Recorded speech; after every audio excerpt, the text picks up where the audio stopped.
In question 41, there are two particles having masses 100 gram and 300 gram and their individual position vectors are given. We have to find out the position vector of center of mass. The student, the position vector of center of mass is given as m1r1 vector plus m2r2 vector divided by m1 plus m2. So all we need to do is substitute the values. This will be 100 into 2i cap plus 5j cap plus 13k cap plus 300 into minus 6i cap plus 4j cap plus 2k cap divided by 400. So this will be equal to minus 16 by 4 I cap plus 17 by 4 j cap plus 19 by 4 k cap. And hence for this question the correct answer is option 3. Now let us move to the question 42. In question 42, a circular disc of mass m and radius r is in pure rolling on a horizontal surface as shown in the figure. The velocity of its center of mass is v naught. Then the ratio of the net velocity of point A and point B will be. The student, since the circular disc is in the case of pure rolling, so there will be an omega which will be equal to v by r. Let this be VA and here let this be VB. Now the student, VA will be equal to simply V naught plus omega r and this will be equal to 2V naught.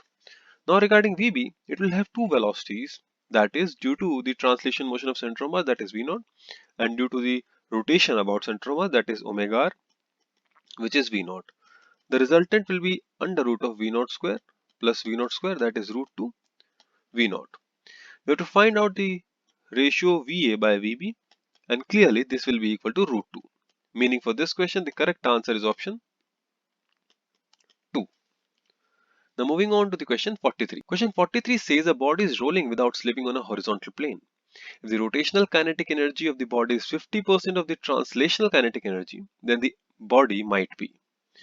The student, it is given that the rotational kinetic energy by translation kinetic energy is equal to half, which means that half I v square by r square is equal to half mv square is equal to half. This means that I will be equal to half mr square. So this means that the body may be a solid cylinder or a disc as well. As per the given option, the correct answer should be option 1. Now let us move to the question 44. Question 44 says a particle moves with constant velocity parallel to y-axis. Its angular momentum with respect to origin goes on increasing, goes on decreasing, remains constant, first increasing, then decreasing. Yes, student, let us draw a diagram to understand this situation. The particle is moving parallel to y-axis. So, let this be the direction of velocity of the particle. Let it be v naught. We have to find out the angular momentum about origin. Yes, student, we can clearly see that the perpendicular distance of the line of velocity with the origin remains constant. And the angular momentum here will be given as m v naught r naught k cap, which is a constant. And hence for this question, the correct answer is option 3. Moving on to question 45. In question 45, a uniform ladder of length 5 meter is placed against a wall as shown in the figure. If the coefficient of friction of the ladder is same for both wall and the floor, then the minimum value of mu for which the ladder will not slip is. Now dear student, for equilibrium, the net torque should be equal to 0 and the net force will be equal to 0 as well. We can draw the free body diagram here. At this point there will be a frictional force, let it be F2. At this point there will be a normal force, let it be N1.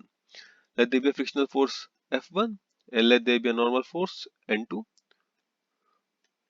Of course there will be a gravitational force mg downward as well.